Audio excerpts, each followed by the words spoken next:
Loh, Al-Ghazali itu kata dia, itu loh seorang mutasawwifin.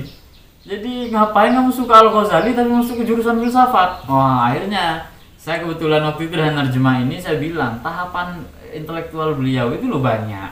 Jadi ketika muda beliau itu jadi mutakalimin dan jadi filosof. Jadi Al-Ghazali itu persis saya bilang gitu. Tapi kalau mau PDF kita bagi secara gratis itu. Oke, nanti teman-teman yang mau mungkin langsung komen saja ya. Komen saja ya, ngirim inilah ya. Betul. Tanda-tanda. Assalamualaikum warahmatullahi wabarakatuh. Teman-teman, selamat berjumpa kembali dengan diskusi kita. Kali ini kita akan berdiskusi lagi dengan Bung Nafis. Siap. Sebelumnya kita pernah ngobrol juga Bung ya, Iya, tapi topik tentang Teologi Asy'ariyah waktu itu. Nah, hari ini kita akan berdiskusi sedikit berbeda dengan topik teologi, yaitu topik yang agak berbau filsafat. Tokohnya adalah Al-Ghazali. Nah, Bung Nafis ini salah satu penerjemah buku beliau yang berjudul Al-Munqidh Minadh Dhalal. Nah, hari ini kita akan coba bedah itu. Tetapi sebelum itu, Bung, kita akan bertanya ini. Al-Ghazali ini siap.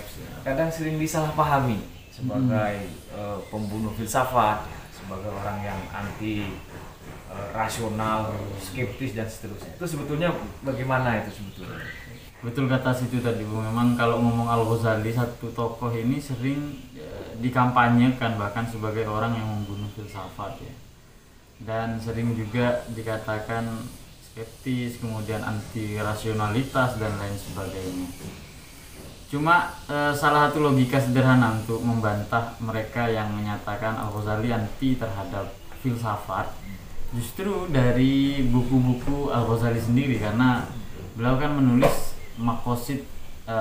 Tahafut al-Falasifah. Dan falasifah itu kan merujuk kepada orang-orang. Jadi kerancuan para filosof. Jadi bukan di persoalan filsafatnya. Walaupun filsafat punya andil yang cukup besar misalnya untuk mempengaruhi pemikiran seseorang, tapi itu kan bukan alasan untuk kemudian dinyatakan bahwa filsafat yang bersalah. Berarti sebetulnya semacam kritik filsafat. Kritik filsafat sebenarnya. Makanya yang mengkritik para filosof ya filosof juga kan gitu secara gampang gitu. Dan di sisi lain ya tadi itu, kalau ada semacam anak haram dari filsafat ini kemudian siapa yang harus disalahkan, itu saya tinggal kasih analogi. Misalnya kita sering berkendaraan, namun kemudian kita dapati fakta hari ini bahwa banyak kecelakaan terjadi di jalan raya. Apakah kalau begitu kita nggak boleh pakai motor lagi? Atau kemudian mobil kita nggak usah pakai begitu lagi? Jalannya ditutup. Nah, atau jalannya ditutup. Nah, itu kan problem itu. Ibarat orang yang sakit perut, biar dia nggak sakit perut gimana? Perutnya dihilangkan. Kan repot persoalannya nggak begitu. Makanya itu untuk satu kasus lah tentang beliau ini anti terhadap filsafat. Tapi faktanya kan nggak terlalu begitu juga, biasa-biasa aja. Kalau itu tuduhan irasional itu bagaimana, Bang? Karena dianggap terlalu mistik dan seterusnya.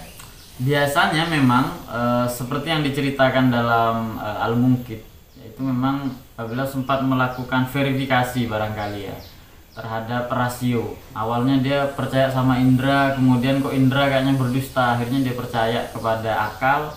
Kemudian kok akal kayaknya juga ada celahnya, yaitu saat bermimpi orang nggak bisa tahu kan apakah mimpi itu nyata atau mimpi itu cuma ada di alam sana. Baru ketika dia bangun dia sadar bahwa itu sesuatu yang nyata, sesuatu yang palsu ya. Dengan demikian saat kita mimpi, akal itu ternyata nggak bisa melakukan cek atau kebenaran ya. Gimana ini benar apa enggak saya sedang bermimpi? Ternyata kalau begitu kan akal itu punya potensi untuk untuk dikelabui oleh suatu realitas. Makanya dengan demikian kita nggak boleh percaya sama akal. Itu memang ada narasi yang seperti itu dalam Al-Munqidh, dalam kitab dalam buku inilah kira-kira ya. Itu memang harus kita akui ada. Namun demikian yang penting saya pikir yang perlu dipahami adalah bicara detail terkait dengan apa yang disebut ilmu yakin oleh Al-Ghazali. Karena beliau menyatakan akal ini nanti pengetahuannya kan niscaya. Bahkan yang salah satu pernyataan beliau yang terkenal bahwa 1 tambah 1 tetap 2. Atau kalau ada orang yang bilang bahwa 1 lebih banyak daripada 10, dengan pembuktian dia bisa merubah tongkat menjadi ular, dengan demikian dia bisa dong merubah kebenaran matematika. Komentar Al-Ghazali kan sederhana. Saya akan katakan orang itu hebat orang itu ya cukup pandai di dunia kepenyihiran barangkali ya. Tetapi untuk kebenaran atau ilmu yakin saya tetap nyatakan bahwa satu tetap lebih sedikit daripada 10. Ini adalah salah satu bentuk ilmu yakini yang dinyatakan oleh Imam Ghazali sebagai apa namanya ya, prinsip a priori dalam pikiran. Jadi ternyata akal itu punya sesuatu yang nggak mungkin bisa disalahkan. Dan itu rasional kan? Dan itu rasional. Bahkan kalau untuk tambahan ini Bung, apa namanya, masalah tadi itu gimana dengan kasus mimpi. Nah itu kan kalau kita perhatikan, yang bisa melakukan verifikasi itu lagi-lagi akal. Yang menyatakan, oh iya tadi saya tidur, berarti apa yang ada di dalam mimpi saya tadi itu palsu semua. Nah ketika dia sadar, nah itu lagi-lagi yang aktif adalah rasionya. Yang memastikan. Nah betul. Jadi bagaimana mungkin kita menolak sang hakim, padahal kepada hakim itu kemudian kebenaran dan kesalahan apa namanya kita serahkan untuk ditulis. Oh satu lagi Bung. Iya. Terkait dengan ini, lantas apa sih tujuan dari Al-Ghazali menyatakan akal punya kelemahan di dunia mimpi? Sebenarnya ini adalah satu tahapan yang dinyatakan oleh Al-Ghazali bahwa akal itu memungkinkan dia tahayur ya, atau dia itu bingung ketika ada di satu dimensi yang itu memang bukan dimensi dia. Nah, Imam Ghazali mengutip satu hadis, an-nasuniyamun wa idamatu intabahu. Jadi manusia ketika hidup sekarang ini hakikatnya mereka cuma tidur saja, dan ketika mereka mati barulah mereka tersadar. Nah berdasarkan itu Imam Ghazali itu ingin menyasar sisi dimensi yang lebih tinggi daripada alam ini. Jadi salah satu yang bisa dijangkau kalau sekarang kan mimpi. Jadi ada alam eskatologis di mana di situ pengetahuan rasional kita sebenarnya kalah kuat oleh pengaruh alam sekitarnya. Nah itu ibarat orang yang ada dalam mimpi, dia dipengaruhi oleh lingkungan itu, dan ketika sadar dia lebih akhirnya bisa memvonis bahwa ini benar atau ini salah terkait dengan mimpinya. Jadi itu kira-kira yang hendak disasar oleh Al-Ghazali. Makanya beliau tidak termasuk orang yang menolak akal ya, bahkan banyak kita mantik beliau sebenarnya. Barangkali itu kalau untuk kasus. Kalau selain ini Bung, selain membahas tentang persoalan mimpi dan persoalan akal tadi, al-mungkin minadolal itu apalagi sebetulnya yang dibahas oleh Al-Ghazali? Oke, karena memang al-mungkin ini kitab yang agak-agak ini ya, masa-masa akhir beliau ya, dan kitab ini apa ya, di posisi kematangan intelektual ya. Ini kalau nggak salah sudah uzlah ke. Iya betul, sudah di fase beliau sudah menjadi seorang sufi ya, saja. Dan penulis ketika beliau nulis ini kan ya memang apa ya, beliau semacam ingin memberikan pelajaran dari kisah hidup beliau. Jadi memang isinya bisa dibilang adalah proses pencarian jati diri atau kebenaran versi Imam Ghazali sendiri, yang dia menyatakan kalau kebenaran mau dicari pasti ada di 4 golongan atau salah satu di antara 4 itu, karena 4 golongan ini adalah orang yang paling concern di bidang pengetahuan. Nah termasuk diantaranya yang pertama beliau sebut mutakalimin, kemudian para filosof, kemudian kaum batiniah yang menyatakan ada guru spiritual katanya, kemudian baru yang terakhir nanti beliau masuk ke sufi. Dan beliau kan cukup adil ya ketika masuk di teologi, beliau menjadi mutakalimin memang. Kemudian ketika masuk ke gelanggang filsafat beliau jadi filosof. Ketika masuk ke batiniah beliau malah mengkritik itu dengan argumentasi yang luar biasa, bahkan ngasih pengandaian yang juga cukup hebat. Sampai-sampai ada ulama yang mengkritik, katanya, kata ulama itu, oh, Anda kok menulis bantahan. Jadi kan kebiasaan Al-Ghazali itu beliau memberikan bantahan, nanti musuhnya itu diandaikan bisa membantah argumen, lalu terus begitu ya? berdialog. Nah jadi tulisannya sangat dialogis ya.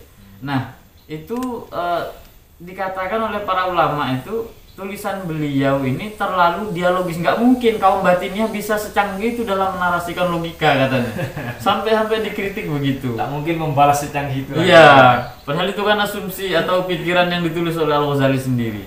Sampai nanti akhirnya beliau memantapkan hati untuk ke dunia sufi. Sekalipun kalau di kalam itu beliau nyatakan ya memang saya nggak puas dengan ini katanya, dengan pencapaian sebagai mutakalimin. Kalau ada orang lain yang puas, saya itu tidak menutup kemungkinan. Tapi untuk saya pribadi, kata Al-Ghazali, ya saya masih kurang. Akhirnya beliau terus sampai ke dimensi sufisme. Nah, tepat di situ sebetulnya ada pertanyaan lagi, Bu. Iya. Karena kan kalau kita hari ini mengenal, katakanlah ada ilmu sains, ilmu fisika, kimia, biologi dan seterusnya satu sisi. Di sisi lain ada ilmu teologi itu sendiri. Sementara Al-Ghazali satu sisi dia memilih jalan sufisme. Nah, bagaimana Al-Ghazali memposisikan dua bidang keilmuan ini? Satu sisi sains ini, di satu sisi teologi. Apakah kemudian dua-duanya dia tinggalkan semua untuk jalan sufi? Ini pertanyaan yang cukup sublim. Oke, terkait dengan posisi sains, kemudian agama, dan kemudian jalan sufi yang beliau tempuh ya. Saya pernah baca juga di buku beliau yang lain ya, kalau nggak salah di Faisal Fiqhnya. Beliau menyatakan bahwa kalau ada seorang agamawan, ini untuk mengafirmasi bahwa beliau sangat mendukung adanya sains dalam agama ya. Jadi kata beliau, kalau ada seorang agamawan yang dia menolak sains yang itu sudah dijadikan sudah fakta ya, artinya fakta sains bukan sekedar teori lagi, maka bisa dipastikan ulama yang seperti itulah yang dinyatakan sebagai ulama yang akan merobohkan agama katanya. Jadi merobohkan agama itu bukan pekerjaan orang awam atau orang ateis kata beliau, bahkan punya istilah raddun fil imayah, yang menolak dalam keadaan buta katanya. Jadi salah satu contoh masalah heliosentris saja.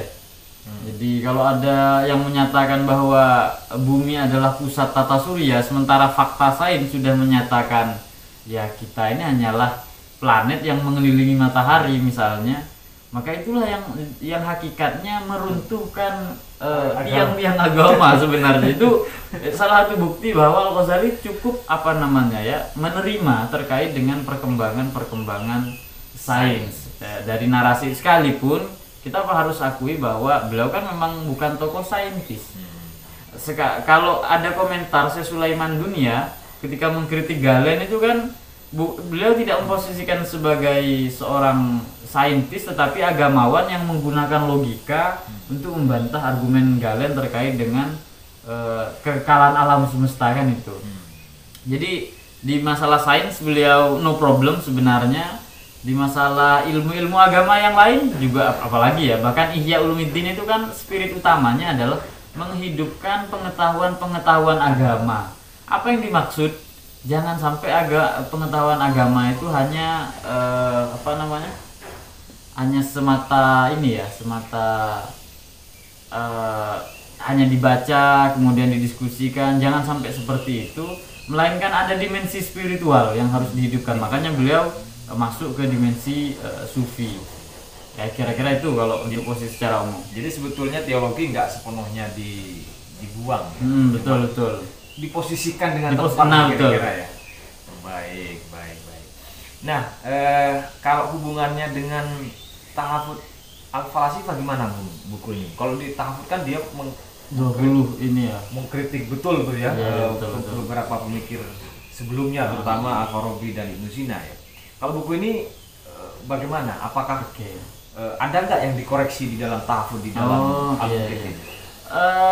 Sejauh pembacaan saya nggak ada. Jadi beliau di pembahasan para filosof itu memang menyebutkan 3 saja persoalan inti ya, seperti yang umumnya lah. Yang pertama tentang kekontiman alam, kemudian yang kedua terkait dengan pengetahuan Tuhan yang partikular, dan masalah kebangkitan jasmani. Beliau menyebut sedikit dan beliau katakan bahwa ya kalau Anda mau tahu lebih banyak silahkan nanti dirujuk ke tahafutnya beliau untuk lebih lebih jauh katanya. Dan di sini kan Imam Ghazali juga beberapa pengetahuan para filosof yang cukup diapresiasi adalah logika. Bahkan kalau ada orang yang menyatakan bahwa logika itu haram, sebenarnya kata Al-Ghazali sendiri itu logika itu termasuk pengetahuan yang tidak murni agama, artinya sifatnya tidak agamis, atau dia pasti kafir, itu enggak. Makanya nggak bisa dia kemudian dipredikasi sebagai suatu disiplin ilmu yang haram. Bahkan yang terkenal dari pernyataan beliau, malam ya'lam ilmal mantik lam yusaq bilmi, kata beliau. Orang yang nggak tahu mantik atau logika, pengetahuannya tidak akan kredibel, diragukan. Termasuk ulama yang cukup liberal di persoalan hukum mantik, ya, karena beliau ketika yang lain menyatakan ini haram atau ada yang menyatakan boleh, beliau bilang wah ini kayaknya sunnah aja gitu. Saya pernah baca buku juga, Bung, bahwa yang dilakukan Al-Ghazali sebetulnya melakukan, kan tradisi Islam di era Al-Ghazali ini kan lagi rame-ramenya impor filsafat Yunani kira-kira. Masuknya tradisi filsafat Yunani ke dalam pemikiran Islam yang ditanggai oleh banyak penerjemahan karya-karya Yunani itu, sehingga banyak pemikir yang terpengaruh ya, gagasan-gagasannya, termasuk mungkin bicara tentang ketuhanan juga. Betul. Konon cerita Al-Ghazali katanya ingin membersihkan itu, ingin membersihkan tradisi Yunani yang dianggap Al-Ghazali masuk dan dianggap sedikit ada hal-hal yang bertentangan dengan keagamaannya, versi keagamaan. Itu sebenarnya bagaimana itu? Bagian apalah kira-kira yang dianggap oleh Al-Ghazali itu? Apa mungkin di dalam buku ini juga disinggung? Kalau disinggung ada memang sedikit, tapi karena memang buku ini kan memang cuma buku cerita perjalanan hidup, jadi bukan buku teoritik ya, memang autobiografi ya. Nah, salah satu yang dipersoalkan misalnya kalau di dalam Tahafudz sendiri oleh Al-Ghazali, dan dinyatakan bahwa ini nggak mungkin seorang muslim punya pandangan seperti, salah satunya adalah ya kekodiman alam. Alam itu azali, alam ini ya memang dia diciptakan oleh Tuhan, tetapi secara waktu dia itu bersamaan. Ya, analogi para filosof itu kan di persoalan ilat dan maklul katanya. Jadi Tuhan adalah ilat. Ilat ini sulit diterjemahkan ke bahasa Indonesia karena kalau sebab itu nanti beda lagi dengan konsep sabab musabab, itu udah beda. Karena ilat itu meniscayakan ketidakterpisahan, kemudian dia otomatis prinsip ilmiah. Jadi ada ilat, jadi kita tetap pakai bahasa Arabnya saja, Tuhan sebagai ilat, alam sebagai ma'lul ya. Analoginya, kenapa kok bisa dikatakan waktunya bersamaan? Ini seperti saya menggerakkan pulpen katanya. Jadi kan tangan yang menjadi sebab, kemudian pulpen yang bergerak, ini juga di waktu yang bersamaan. Makanya Tuhan itu pencipta memang katanya, dalam aspek seperti tangan tadi itu di persoalan waktunya. Namun demikian alam itu bukan kemudian dari ketiadaan. Nah, seakan-akan demikian. Jadi alam itu juga kodim. Yang dipakai adalah teori emanasi. Lebih tepatnya kalau kita rujuk ke filsafat Yunani adalah neoplatonisme sebenarnya. Plotinus lah ya. Plotinus sebenarnya yang dipakai oleh Al-Farabi ataupun Ibnu Sina untuk bicara terkait dengan teori faid atau emanasi itu. Nah, itu yang kemudian dikoreksi karena salah satu konsekuensi ini, sebuah contoh saja. Kalau memang prinsip ilmiah, ilat maklul itu ada beberapa hal yang akan dihilangkan secara tidak langsung. Salah satunya adalah prinsip iradah, sifat kehendak Tuhan. Salah satunya itu kalau di Tahafudz itu agak di bagian bab pertama itu penjelasannya udah masuk ke sana Al-Ghazali. Jadi seakan-akan Tuhan nggak punya kehendak, karena kan prinsip ilmiah itu ibarat cahaya, ibarat lampu, kemudian ada cahayanya, itu kan otomatis. Lampu nggak bisa ngatur cahaya. Kemana cahaya saya sebarkan ini kan. Ketika ada lampu ya otomatis ada cahaya. Nah, kalau pakai prinsip itu, salah satunya adalah Tuhan nggak punya kehendak nantinya. Ini adalah salah satu contoh terkait dengan apa yang coba barangkali tadi pakai bahasa dibersihkan oleh Al-Ghazali dari tradisi. Nah, kalau dilihat dari pengaruh-pengaruhnya, Bung, ya mungkin termasuk dari buku ini dan pengaruh pemikiran Al-Ghazali sendiri, itu sejauh mana sih di dalam tradisi pemikiran Islam? Karena konon cerita kan 80 tahun kemudian Ibnu Rushd datang kan juga memberikan bantahan-bantahan katanya. Tapi dengan bantahan itu kan tidak hilang juga tradisi pemikiran Al-Ghazali kan. Itu apa ya? Kemana saja sih pengaruhnya pasca Al-Ghazali telah meninggal itu?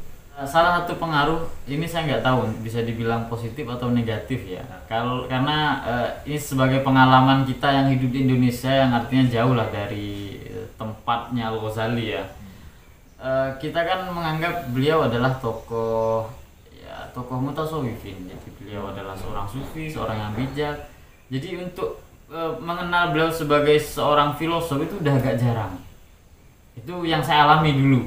Jadi ketika saya baca awal-awal ngaji di pesantren itu udah kenal beliau sebagai seorang ini ya, ahli ya, memang guru spiritual lah.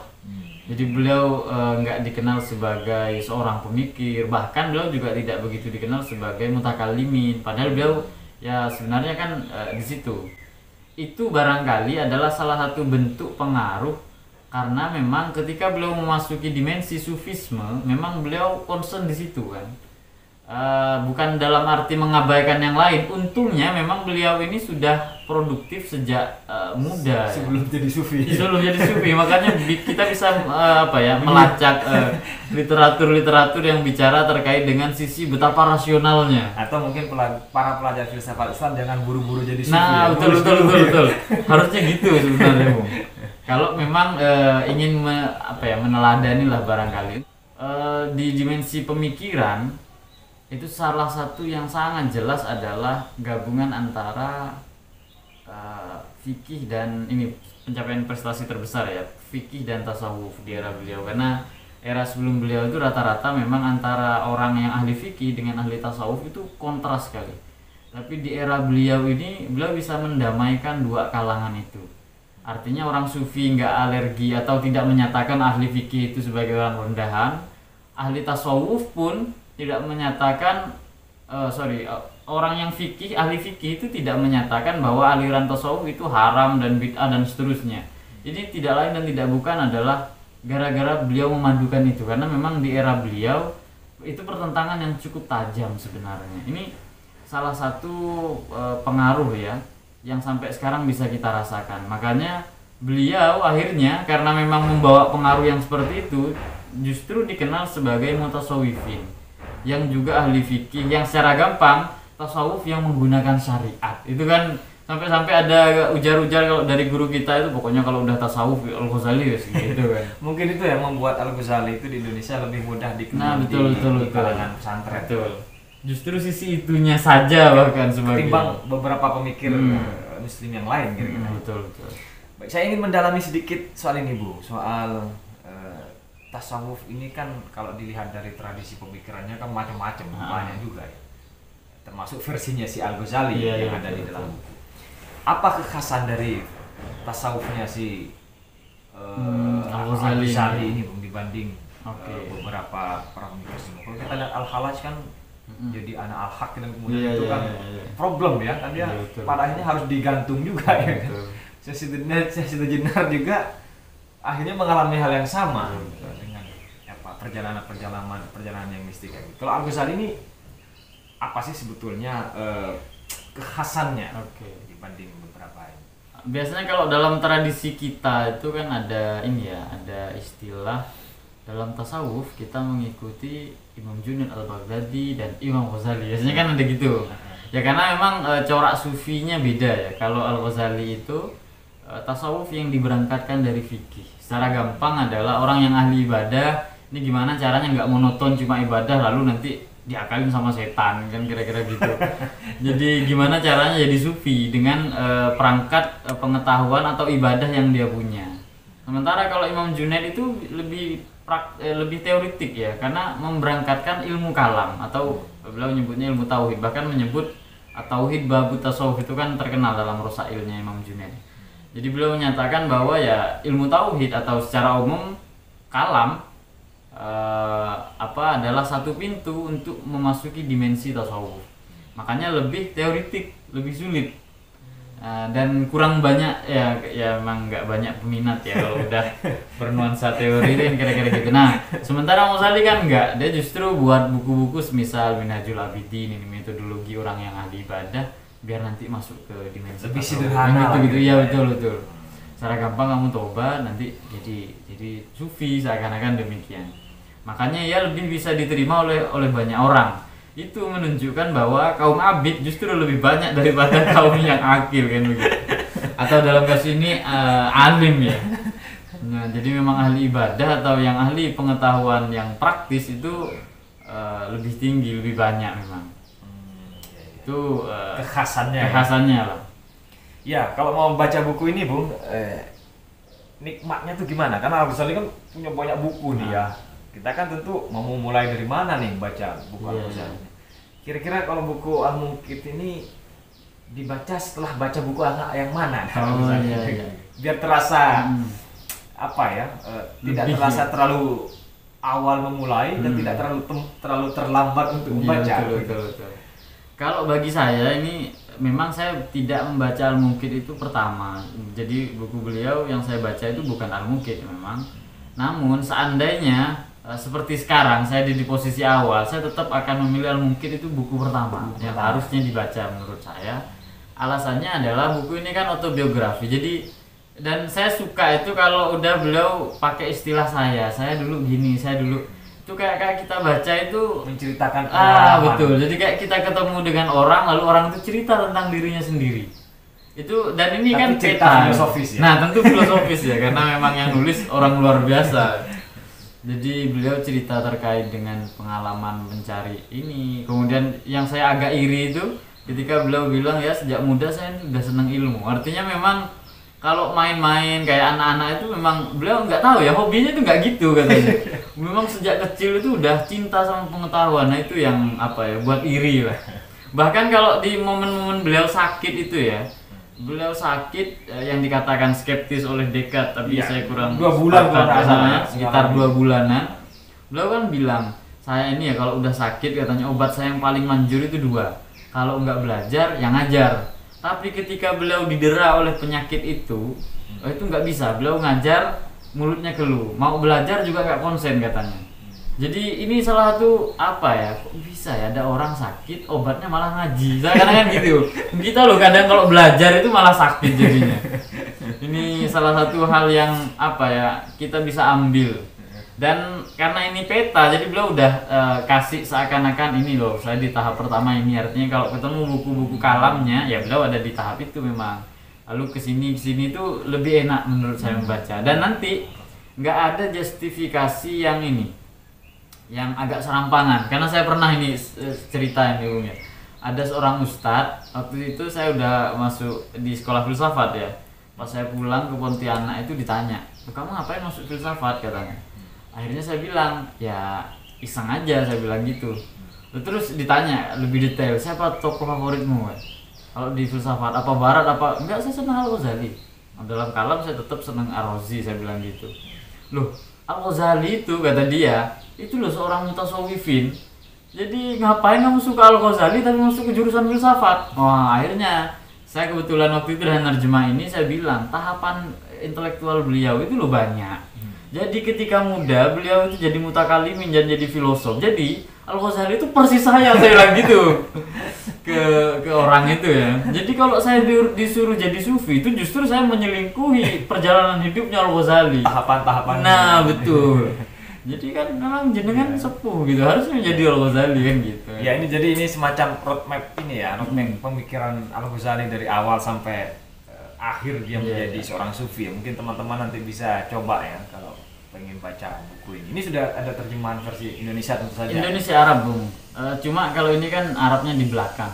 Tapi yang terbaru dari teman-teman itu yang kemarin udah di layout memang kiri kanan. Karena saya memang nerjemah itu ini sedikit Bung ya tentang penerjemahan.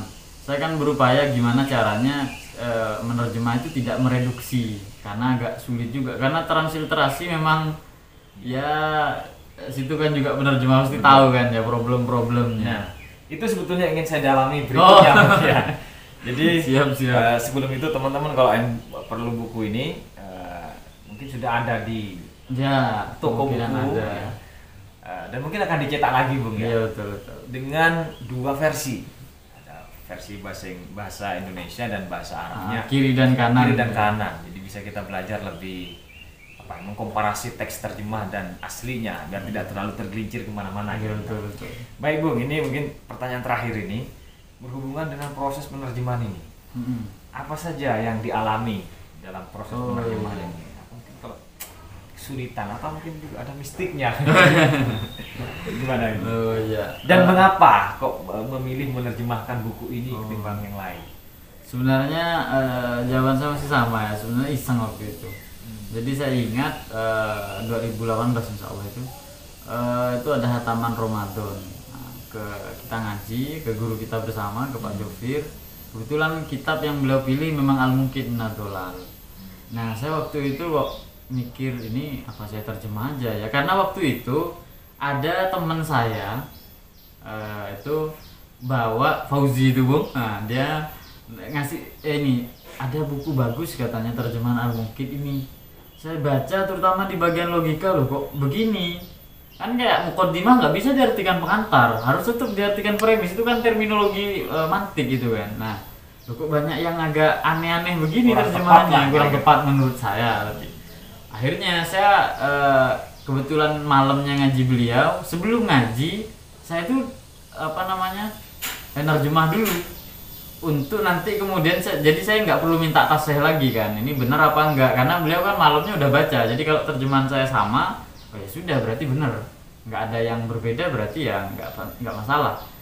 Nah akhirnya memang walaupun ngaji itu sampai menjelang akhir lebaran, tapi buku ini sebenarnya saya selesaikan dalam waktu nerjemah ini 2 mingguan kayaknya. Siang kita nulis, tapi itu sampai duhur paling, malam ngaji, dan akhirnya nggak tahu tiba-tiba udah jadi gitu. sudah terbit gitu. Sudah terbit ya, itu kira-kira gitu. Dan alasan kenapa kok saya pilih kitab ini, salah satunya saya ingin berterima kasih aja, karena memang saya senang sama beliau. Cuma saya kan malu juga karena beliau kan hadiah apa lagi ya kira-kira gitu. Saya mau gini nggak bisa, walaupun saya sudah tahu ada beberapa terjemahan Al-Munqidh Minadh Dhalal, tapi saya tidak membaca semua ya. Yang saya baca justru tadi itu terjemahan yang banyak salahnya itu pun versi PDF itu yang dikasih oleh teman saya. Nah, jadi cuma ingin berterima kasih aja sama Imam Ghazali yang pertama, yang kedua karena guru saya minta saya nulis, ya sudah saya waktu itu nulis, yang penting saya nulis sampai 2 buku. Tapi kalau untuk Al-Ghazali sendiri ya alasannya tidak lain dan tidak bukan, yang jelas saya memang punya utang banyak, tapi minimal saya pernah bayar lah ke Al-Ghazali. Jadi banyak ya, minimal nyicil. Saya nggak mungkin bisa seumur hidup melunasi itu ya, tapi minimal saya pernah bayar, kira-kira gitu. Ini salah satu bentuk terima kasih saya. Oke ya, luar biasa sekali teman-teman ya. Memang kerja terjemahan itu salah satu kerja filsafat sebetulnya. Betul. Baik filsafat yang yang digeser dari Yunani ke Islam itu juga melalui terjemahan, dari Islam ke Barat itu juga melalui proses terjemahan yang panjang juga ke dalam bahasa Latin ya waktu itu. Dan hari ini kita situ sudah berusaha untuk mentransformasi. Ada lagi Bung, bahasa Indonesia terkait pondok kita kan namanya Baitul Hikmah. Iya. Nah itu kan sama namanya dengan yang pernah dibangun di dinasti Abbasiyah ya oleh Al-Ma'mun ya, walaupun beliau seorang Mu'tazili. Dan lembaga dan Baitul Hikmah itu kan dibangun salah satunya menjadi tempat penerjemahan besar-besaran. Makanya salah satu kenapa karya saya kok terjemahan, saya ingin semacam ini ya, cari berkah. Dulu Baitul Hikmah yang dulu kan gitu. Itu terjemahan Neo Baitul Hikmah. Tidak berani ngomong gitu ya, karena teman-teman nggak terlalu produktif amat ya.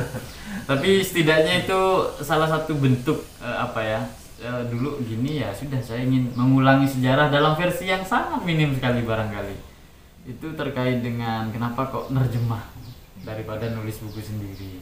Baik, terima kasih Bung ya atas buku yang sangat berharga ini. Semoga akan lahir terjemahan berikutnya setelah ini, dan tentu saja tidak hanya karya-karya Al-Ghazali ya, beberapa pemikir yang lain, sehingga Indonesia sebagai negara muslim banyak terjemahan karya-karya muslimnya. Iya betul. Jadi karena sekarang kan kayaknya masih terbalik ya. Betul.